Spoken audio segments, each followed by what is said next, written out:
नमस्कार, बहुत स्वागत है आपका। आप देख रहे हैं न्यूज का एक्सरे और आज की खबर है, मान जाओ भाईजान, क्योंकि एक और जगह पर दर्शकों, एक और मंदिर पर वक्फ बोर्ड ने दावा कर दिया है। सोचिए आप, और आरोप लगाया जा रहा है कि यहां पर मजार तक बन गई है। वहीं कई जगह ऐसी तस्वीर सामने आई जहां दुर्गा पंडाल पर हमला बोला गया है। लेकिन आज आपको एक एक जगह की एक एक खबर का पूरा एक्सरे करने वाला हूं। तो आज शुरुआत करेंगे और इसलिए हम कह रहे हैं मान जाओ भाईजान, क्योंकि जिस तरह से कब्जा किया जा रहा है वो बार बार सवाल खड़े कर रहा है। भाईजान, हिंदुओं का ऐसा कोई त्योहार नहीं जिसके खिलाफ साजिश न रची जा रही है। कभी कांवड़ियों के खिलाफ थूक जिहाद का एजेंडा, तो कभी गणेश यात्रा के दौरान पत्थरबाजी, और अब नवरात्र के मौके पर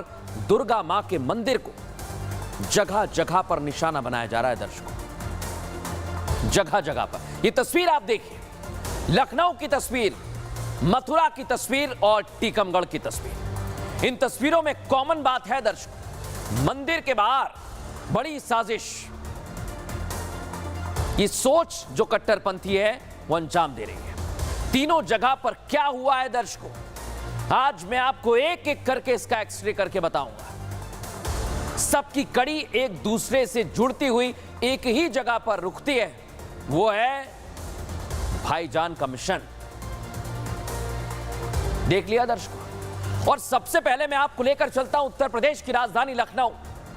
यहां नवरात्रि के दौरान शहर का माहौल बिगाड़ने के लिए लंबेश्वर मंदिर के गेट के सामने मांस के टुकड़े फेंक दिए। सोचिए दर्शकों, एक तरफ हिंदू मंदिर में आकर पूजा पाठ कर रहे हैं, तो दूसरी तरफ ये साजिश रची जा रही है। देखिए जरा, जब सनातनी देवी मां की पूजा करने आते हैं तब ये साजिश, 9 दिन का उपवास रखते हैं तब ये साजिश, जब श्रद्धालुओं की मंदिर आने जाने पर इस पर नजर पड़ती है तो लोग गुस्से से भर जाते हैं। हिंदू समाज के लोग आंदोलन करने लगे हैं। पुलिस ने भी इस मामले में जांच पड़ताल शुरू की तो खुलासा हुआ कि इस साजिश के पीछे कोई और नहीं, बुर्का है। क्यों कह रहा हूं मैं? क्योंकि बुर्के की आड़ में ये पूरी साजिश की गई है। ऐसे में पुलिस ने आरोपी महिला अलीजा की पहचान की, उसके खिलाफ एफआईआर दर्ज की। चलो, लेकिन सोचिए दर्शकों, भाईजान के बाद अब बुर्के वाली साजिश। देखिए क्या कह रहे हैं डीसीपी इस मसले पर। महिला है आलिजा नाम की, उसके खिलाफ ये शिकायत प्राप्त हुई थी कि उसके द्वारा कुछ जो वेस्ट होता है गोश्त का, वो किसी के घर के सामने, कभी मंदिर के सामने इस तरह डाल दिया जाता है। इसकी शिकायत प्राप्त होने पर, क्योंकि डायल 112 को भी शिकायत गई थी, और इसके द्वारा जब वहाँ स्थानीय लोगों ने इससे बातचीत की तो उनसे प्रतिवाद किया था। उनकी शिकायत पर उचित धाराओं में अभियोग पंजीकृत कर लिया गया है। देख लिया दर्शकों, आपने सुन लिया। अब मैं आपको बताता हूं मध्य प्रदेश के टीकमगढ़ में आखिर क्या हुआ है, क्या साजिश रची जा रही है। दर्शकों, यहां भी हिंदुओं की धार्मिक भावनाओं को ठेस पहुंचाई जा रही है। मां दुर्गा के पंडाल के पास मांस फेंक दिया गया, जिससे इलाके में तनाव की स्थिति बन गई है। यहां कुछ लोगों को पंडाल के पास बोरी में मांस दिखाई दिया। ये देखिए, आप तस्वीर दिखा रहा हूं मैं। वहां भीड़ जमा हो गई। उसके बाद हिंदूवादी संगठन मौके पर पहुंचे और लोगों ने नारेबाजी शुरू कर दी। पुलिस की टीम भी वहां पर पहुंची, मामले की जांच शुरू कर दी गई। फौरन ही नगर पालिका के सफाई कर्मचारियों को बुलाया गया, सड़क पर धुलवाई कराई, सफाई कराई, तब कहीं जाकर लोगों का गुस्सा शांत हुआ। लेकिन आप सोचिए, क्या ये बहुत बड़ी साजिश नहीं है दर्शकों? क्योंकि एक एक करके ऐसी ही तस्वीर सामने आ रही है, और साजिश सिर्फ यहीं तक सीमित नहीं है। इसमें सबसे आगे वक्फ बोर्ड की मनमानी है, जो मैंने आपको बताया, और इसी मनमानी को रोकने के लिए मोदी सरकार वक्फ बोर्ड कानून 1995 में संशोधन के लिए बिल लाई है। लेकिन ये भाईजान है कि मानते ही नहीं।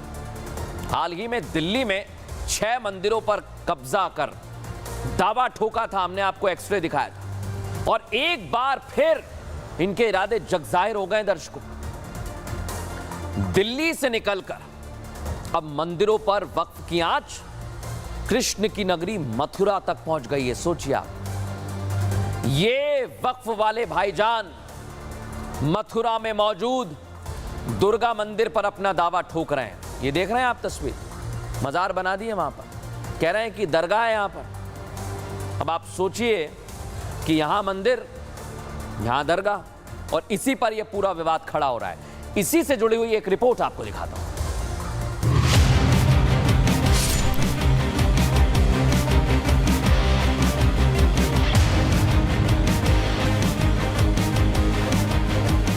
नागर सैनी में मंदिर बना हुआ है, वो चीख के कह रहा है कि मैं मंदिर हूँ, और प्रशासन को चाहिए कि हिंदुओं को कब्जा दे और तत्काल कब्जा दें। मथुरा के नौह झील में मौजूद दुर्गा माता मंदिर का हर हिस्सा, हर कोना, हर खंबा एक ही बात चीख चीख कर कह रहा है कि मैं मंदिर हूँ। मंदिर का कतरा कतरा, जमीन का कण कण ये गवाही दे रहा है कि परिसर मंदिर का है। इससे दूर दूर तक वक्त का कोई नाता नहीं है। नौझील में जो माता दुर्गा का मंदिर है, वहाँ पर हमारी माता दुर्गा के मंदिर को छीन भिन कर दिया गया है और मूर्ति को गायब कर दिया है। तो हमने माननीय जिलाधिकारी महोदय के द्वारा मुख्यमंत्री से मांग की है कि उस मंदिर का जीर्णोद्धार किया जाए और वहाँ पर रामनवमी के दिन हमें पूजा का अधिकार दिया जाए। मंदिर की दीवारों को देखकर नक्काशी से पता चलता है कि ये मंदिर नागर शैली में बना था। हिंदूवादी संगठनों का कहना है कि यहाँ हिंदू बच्चों का मुंडन संस्कार होता है। मंदिर के शहर से थोड़ा अलग होने के कारण बीते 10 सालों में यहाँ मजारें बना दी गई। मंदिर परिसर में कब्जे की साजिश को अंजाम दिया गया और अब वक्फ बोर्ड ने इस मंदिर परिसर पर अपना दावा ठोक दिया। पहले जो मंदिर था वो देवी मंदिर, दुर्गा मंदिर के नाम से था, लेकिन मुगलों ने इस मंदिर को तोड़ दिया। हालांकि 16 खंभों होने की बात जो है वो की जा रही है, जिसमें से 14 खंभे ऐसे हैं जिसपे जो हिंदू प्रतिमाएं हैं वो बनी हुई हैं। उसको तोड़ने के भी जो आरोप हैं वो अब साफ तौर पर लगते हुए नजर आ रहे हैं। हालांकि मामला कोर्ट में है, तो इसको लेकर जो तमाम पुलिस बल आप यहाँ पर देख रहे हैं उनको तैनात किया गया है। किसी को भी अब अंदर जाने की जो इजाजत है वो नहीं दी जा रही है। ऐसे में हिंदूवादी संगठनों ने प्रशासन से दुर्गा नवमी के मौके पर यहां पूजा करने की मांग उठाई है। देख लिया दर्शकों आप, कैसे ये कब्जा करने की पूरी साजिश की जा रही है। लेकिन आज इस पर कुछ खुलासे भी हुए हैं दर्शकों। क्या खुलासे? मथुरा में दुर्गा मंदिर में पूजा की इजाजत नहीं दी गई है। हिंदुओं ने नवरात्रि के मौके पर पूजा की मांग उठाई है। हिंदुओं का मां अंबे का मंदिर होने का दावा भी सामने आया। मुगलों ने तोड़कर यहां पर मजार बनाई है, ये कह रहे हैं हिंदू। मंदिर में मूर्ति और तमाम वास्तुकला मौजूद है, जिसकी तस्वीर हमने आपको दिखाई। मंदिर में देवी देवताओं की मूर्ति गायब तक कर दी गई है, ऐसे आरोप लग रहे हैं। हिंदू पक्ष की तरफ से एएसआई जांच की मांग भी की गई है। अब मंदिर और दरगाह का ये मामला कोर्ट पहुंच गया है, कोर्ट में लंबित है। लेकिन दर्शकों, बड़ी बात यह कि ये सिर्फ एक तस्वीर नहीं है, वक्फ की कोशिश है कि वो मंदिरों पर कब्जा करें और ऐसे तमाम आरोप लगते रहें। एक दो रोज गुजरते नहीं है, इसलिए हम कह रहे हैं वक्फ की दादागिरी का एक और नमूना सामने आ जाता है। लेकिन भड़काऊ भाईजान ने फिर ऐसा बयान दे दिया है दर्शकों, जो दर्शाता है कि वक्फ का कब्जाधारी रवैया थमने वाला नहीं है। AIMIM चीफ असदुद्दीन ओवैसी अवैध को अवैध, गलत को गलत मानने को तैयार नहीं है, बल्कि ओवैसी उल्टा चोर कोतवाल को डांटे वाली कहावत को सही कर रहे हैं। ये तस्वीरें देखने के बाद वो ये कह रहे हैं कि मुसलमानों की जायदाद छीनने की कोशिश की जा रही है। गुजरात के सोमनाथ में नगर निगम की जमीन पर बीते दिनों हुए बुलडोजर एक्शन पर एक्सरे रिपोर्ट हमने आपको दिखाई थी, लेकिन उस पर असदुद्दीन ओवैसी कैसे भड़का रहे हैं, अब मैं आपको सुनवाने वाला हूं। मोदी चाहते हैं कि जिस तरह गुजरात में 1200 साल पुरानी हाजी मंगरोल शाह की दरगाह को शहीद कर दिया गया, मिसमार कर दिया गया मस्जिदों के साथ, वही हाल पूरे भारत में अगर ये बिल कानून बनता है तो करना चाहते हैं। मैं ये कहा कि वक्फ यूजर खत्म करके मुसलमानों की जायदादों को, मस्जिदों को, खानकाहों को, दरगाहों को, मस्जिदों को, कब्रस्तानों को छीनने की साजिश हो रही है, तो लोग मेरी बात का यकीन नहीं कर रहे थे। देख लिया दर्शकों आपने, यहां पर भी भाईजान भड़का रहे हैं। लेकिन अब मैं आपको बताता हूं कि कार्रवाई कैसी की गई है। ये आप देखिए, सोमनाथ मंदिर से करीब 1.5 किलोमीटर दूर पर बुलडोजर एक्शन हुआ था। ये एक्शन जो दिख रहा है 58 एकड़ की सरकारी जमीन थी, सुन लीजिए, और इस पर अवैध कब्जा था जिसे हटाया गया है। कई मस्जिदें थी, मज़ारें थी और दरगाह थी जो अवैध तरीके से बनाई गई, उन्हें जमींदोज किया गया है। उज्जैन में आपको याद है महाकाल कॉरिडोर बना, सोमनाथ में भी सोमनाथ कॉरिडोर बनाया जा रहा था। गिर सोमनाथ कॉरिडोर को केंद्र सरकार से मंजूरी मिल चुकी है और सोमनाथ मंदिर के विकास के लिए कई योजनाओं पर काम भी किया जा रहा है। वहीं सोमनाथ कॉरिडोर के निर्माण में तेजी लाई जाए, इसके लिए यह एक्शन हुआ है, लेकिन इस पर भी भड़काने की कार्रवाई की जा रही है। और सबसे बड़ी बात यह है दर्शकों कि जब जब भड़काया जाता है तब तब सवाल खड़े होते हैं। और इधर कुछ मुस्लिम भाईजान मोदी सरकार के वक्फ संशोधन बिल पर लगातार सवाल खड़े कर रहे हैं। विरोध के बाद भी जब केंद्र को अपने आगे झुकता नहीं देखा, तब वो खुलेआम शब्दों में जमीन की हिफाजत खुद करेंगे इस तरह भड़का रहे हैं। सबसे बड़ी बात यह है कि मौलाना भड़काने पर आ गए। रहमानी क्या कह रहे हैं सुनवाता हूं आपको। हमें यह फैसला करना होगा कि उन अमानतों को हम किसी भी कीमत पर जाये नहीं होने देंगे इंशाअल्लाह। यह हमारी जिम्मेदारी है कि हम अमानत की हिफाजत के लिए आगे आएं। और यहां ठहर कर यह बात सुन लीजिए कि वक्फ जायदादें वाकिफ की मिल्कियत नहीं होती। जब किसी ने कोई जायदाद अल्लाह की राह में दे दी, वो उसकी मिल्कियत से निकलकर अल्लाह की मिल्कियत में चली गई।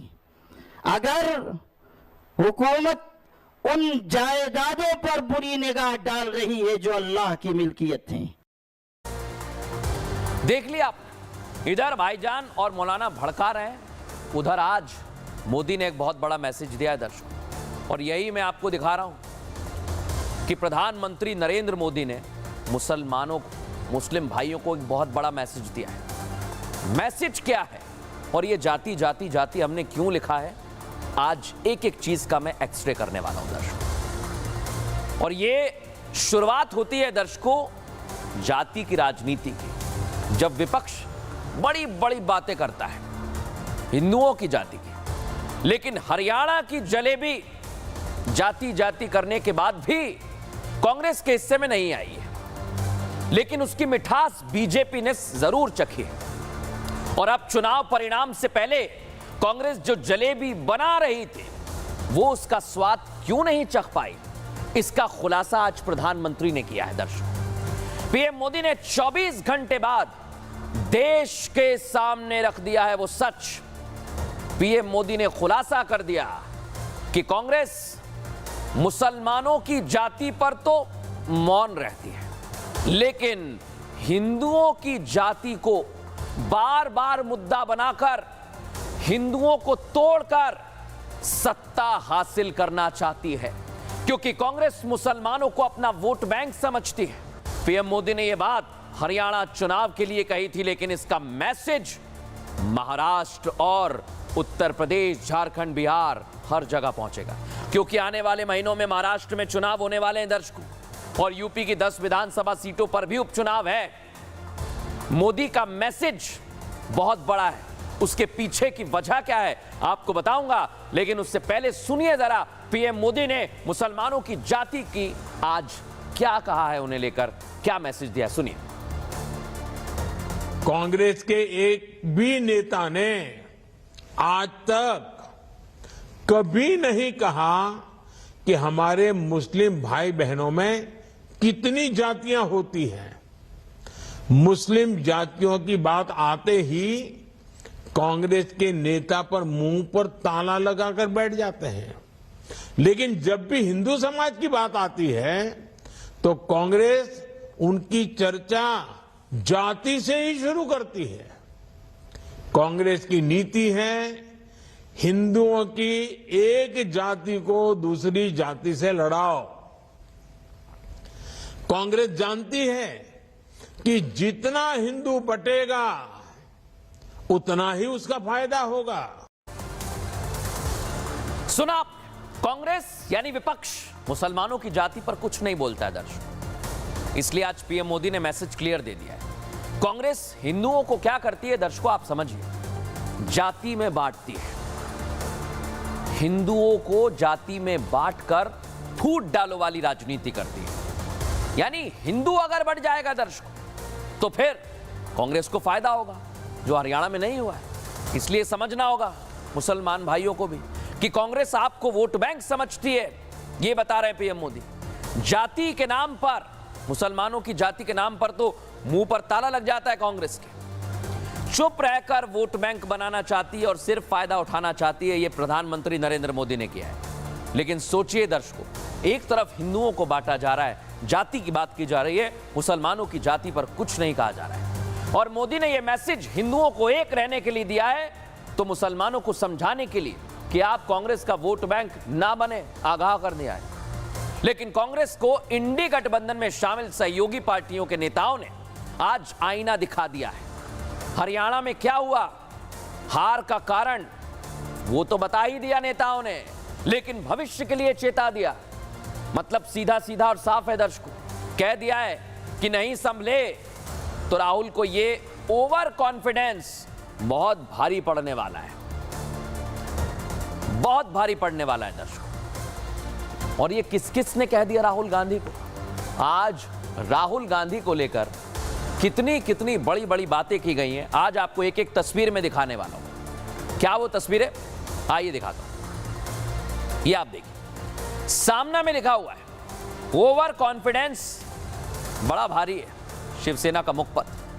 अरविंद केजरीवाल क्या कह रहे हैं राहुल गांधी को? अति आत्मविश्वास बहुत बड़ा है।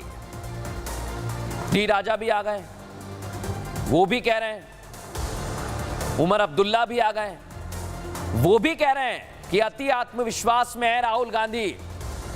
और समझ जाएं कि अगर अभी भी नहीं छोड़ा तो फिर इंडी अलायंस, जो बड़ी बड़ी डींगे हाँकते थे, वो टूटने वाला है।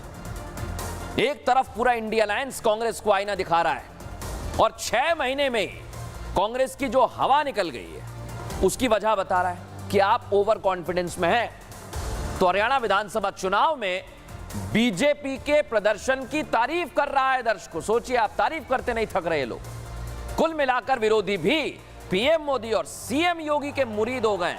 अगर आपको विश्वास अभी भी नहीं हो रहा है तो मैं आपको बड़ी बड़ी बातें कर रहे विपक्ष के नेताओं के बयान आज सुनवाने वाला हूं, जो पीएम की और बीजेपी की, योगी की तारीफ कर रहे हैं। सुनिए जरा। हरियाणा में इंडिया गठबंधन नहीं बन पाया क्योंकि वहां कांग्रेस को लगता था कि बस हम अपने ताकत पर, अपने बलबूते पर जीतेंगे तो सत्ता में और कोई भागीदार नहीं चाहिए। मैं ये मानता हूं कि भारतीय जनता पार्टी ने जो चुनाव लड़ा है वो बहुत ही बेहतरीन तरीके से लड़ा है। हारी हुई बाजी बीजेपी ने जीत ली, ये मान्य करना पड़ेगा। सुना आपने क्या कह रहे हैं संजय राउत। लेकिन इतना ही नहीं दर्शकों, अब मैं जो आपको आगे बताने वाला हूं उसमें कांग्रेस पार्टी अकेली रह जाएगी। अभी तो सब साथ खड़े। एमबीए उलझ गया है, राहुल गांधी को छोड़कर जाने की तैयारी है क्योंकि सीट शेयरिंग पर बात उलझ गई है। शरद पवार भी, उद्धव ठाकरे भी पीछे हट गए। उधर समाजवादी पार्टी ने तो 6 उम्मीदवारों की लिस्ट जारी कर दी। जो 2 लड़कों की जोड़ी थी उसमें देखिए कितना बड़ा गैप आ गया। और इधर अरविंद केजरीवाल, उन्होंने तो अकेले लड़ने का ऐलान कर दिया, हरियाणा में भी आईना दिखा दिया। तो सोचिए आप, कांग्रेस पार्टी, राहुल गांधी अब सिर्फ अकेले क्या यात्रा करेंगे, यही सवाल है सबसे बड़ा। क्योंकि लगता है कि कांग्रेस और हार का साथ चोली दामन का हो गया है। विधानसभा चुनाव में हार पर हार मिलती रही और ठीकरा ईवीएम पर फोड़ दिया। लेकिन अब कांग्रेस की सहयोगी पार्टियां भी अलर्ट हो गई हैं, जिसका उदाहरण उत्तर प्रदेश में दिखाई दिया। देख लीजिए दर्शकों, हरियाणा में रिजल्ट आया कल और आज क्या हुआ। यूपी विधानसभा उपचुनावों के लिए अखिलेश ने लिस्ट जारी कर दी 6 उम्मीदवारों की, 10 सीट पर चुनाव है, वो भी कांग्रेस की सहमति के बिना, पूछा भी नहीं। तो सवाल ये कि क्या लोकसभा चुनाव में बनी 2 लड़कों की जोड़ी दरार आ गई है? क्या ये जोड़ी टूटने वाली है और कांग्रेस अब अकेली रह जाएगी? सिर्फ और सिर्फ कांग्रेस रह जाएगी? इसी से जुड़ी हुई ये रिपोर्ट दिखाता हूं।